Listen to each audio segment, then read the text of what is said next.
Welcome to the Resolution Records.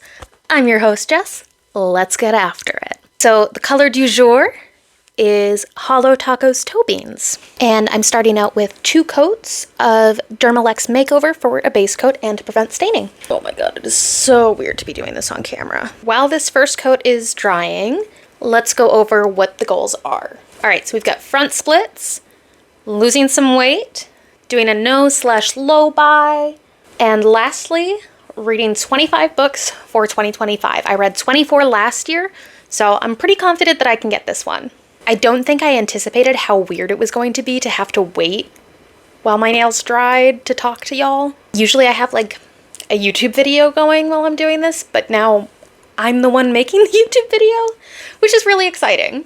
Okay, so as far as the splits progress goes, I have not missed a single day of stretching this week. I'm using the Leap Group Fitness app. I think it's called like Stretching in 30 Days or something, because I really like that it has a mix of both active and passive and dynamic stretches. So it's a really good way to make sure that my splits are able to be done while active, which is really what I want them for, because I do pole dance as a hobby. Through the magic of editing, I'm going to go ahead and show you exactly where my splits are, and hopefully you are not seeing too much of my sweet kitty cat, Callie, because she can be quite the little troublemaker. Oh, speaking of, hi, sweetie. See, this is why I get cat hair in every single manicure that I have ever done on myself. That is the base coat done, so let's talk about the next goal, losing some weight. Last year, I was doing really great, or well, not really 2024, but 2023, I was doing amazing with my weight loss progress because my doctor and I agreed that it's probably for the best where I'm a bit short, I have scoliosis, it's probably going to be the best for me to drop a few pounds. And so I was doing wonderfully on my own, and then in 2024, I had some pretty serious allergic reactions. And thanks to that, I got put on a lot of prednisone. And I don't know if you've ever taken prednisone, but it is not a drug that I would wish upon my worst enemy. Prednisone really amps up your appetite, and I gained like 20 pounds, and I'm not happy about it, but you know what? We're losing it. So my starting weight when I started this weight loss journey was 182.3 pounds. For those of you who are using a system that makes sense, that's actually 82.7 kilograms. And this morning I weighed in at 171.2 pounds, or that's 77.7 kg. So lucky little angel number. As far as some non-scale victories that I'm noticing, I am definitely feeling a lot more comfortable in my body. I'm noticing the leggings I put on this morning definitely felt like a bit of a better fit. So I'm pretty proud of that. And then I've been really good about making sure to track all my intake. I don't think that I anticipate really any challenges coming up this week. There's a potential we might go over to my in-laws for dinner this weekend. Usually there's a lot of sweets there, but I'm fairly certain that I can modulate myself and eat in moderation and still have a good time. We'll see how this next week goes.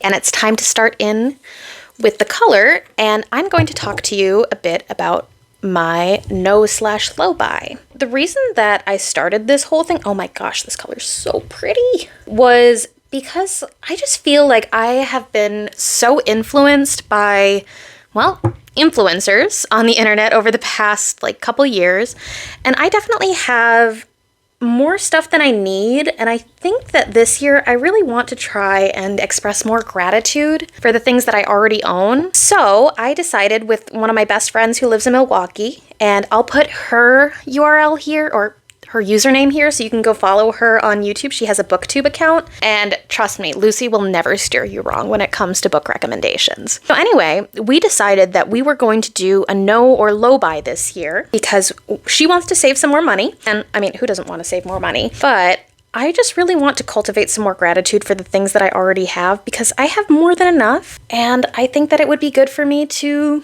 take a chill pill on spending some money. So far this January, I have only spent $42, and that was on groceries. And through the magic of editing, here is what my expense tracker looks like as of today, January 3rd, 2025. This week, I only have one empty to report, and it is this lovely little lemon-scented hand cream. I am not going to be repurchasing this because I have 3 others in different scents. I got this as a 4-pack, and while I love the way this smells, I have more than enough hand cream, and I don't think that this is anything extraordinary. All right, now let's talk about the big one, perfume. So if you know me, you know that I am obsessed with perfume, and I have been since I was, gosh, 6. This collection that you see sitting before you, this is just my collection of full bottles and I think all of my travel sprays, but there are a couple other roller balls, and there is a whole teacup full of samples, and there are some body sprays. I own entirely too much. So I have a ton of perfumes. This is not everything that I have in my collection. And I think it's really time for me to start actually appreciating the artistry that I own. Because of that, I used a little spinner app and I decided I'm going to wear a random scent every day. Now, this cloud bottle I'm actually giving away to a friend. I do like it, but the thing is, it gives my husband a really bad headache. It's just not something that I'm going to wear because I do love him and I don't want to have him have a headache every day. So the perfumes that I have worn this week have been Pure Grace by Philosophy. I love this one. It's like just this beautiful lily of the valley soap scent.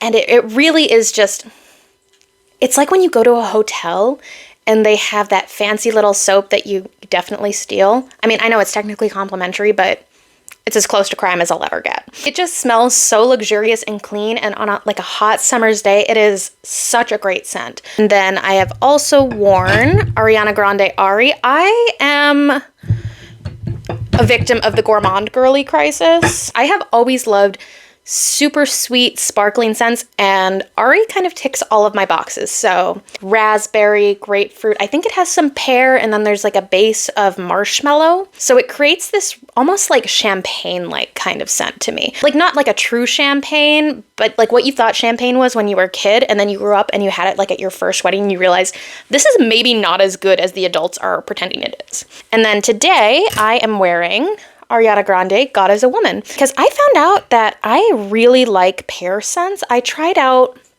Lisa's Studied the other year. I still have a sample of it. I'm not quite through it, but it just has this wonderful, comforting kind of scent to it, and I just couldn't put it down. Time for my second coat, and we are going to talk about my reading challenge. Since 2019, I think, I have been doing X books in X year. So I did 19 books for 2019, 20 for 2020, and typically I end up reading more than that. But this past year has been really busy, and actually because of some allergy issues that I have, my eyes have like not been fully operable for a couple months because I had hives and swelling going on really bad, and I just kind of needed to keep my eyes closed whenever I could. I wasn't doing a ton of reading, but I am in a book club with my husband, so we always end up reading at least 12 books every year, so that's already taken care of. But the last week of 2024, I had 6 books to read, and don't get me wrong, I'm a speed reader, I can do that. But God, who wants to? I'm trying to get a little bit ahead of the curve this year. Right now, the book that I'm reading is for book club, and it is The Games the Gods Play. I'll go ahead and insert the cover here. I gotta say, I don't know if I would recommend this book. It's really not for me, but if you're still onto some of that romantic-y kind of stuff, and you're still into the Shadow Daddy trope, and don't get me wrong, I am absolutely reading Onyx Storm when it comes out in it's like a couple weeks now that it comes out. So I will definitely be reading that one. But the whole thing is, it feels like some of the tropes are stuff that I've already read before. And as much of a Greek girly as I am, I literally have an Athena tattoo on my thigh. This one just hasn't really been speaking to me yet. I mean, maybe as I go through the book, I'll enjoy it more because I do have to finish this one for book club. I know my best friend Lucy, she says that you don't have to finish a book for book club and it can make the discussion more interesting. But I feel like I cheat if I DNF a book for book club. So I am going to finish this one. I mean, maybe next week I'll like it more. But right now where it sits, it is just not a book for me. This color is just insane. So that is the second coat done. And I knew that this was going to be a light pink hollow kind of look, and it's linear hollow, so you get kind of that rainbow across the nail. But what I didn't expect was it's almost like it has like some loose particles of glitter as well, and it is just stunning. I absolutely love this, and I love that Christine created it for her cat. I'm gonna apply the top coat off camera and I will show you exactly what these look like up close. Ignore my right thumb. I had an awful chip on that nail and I had to chop it real short. But comment your resolutions below, and if you've made it this far, leave me a champagne glasses clinking emoji so I know that you've made it all the way, and I'll see you in the next week. Bye!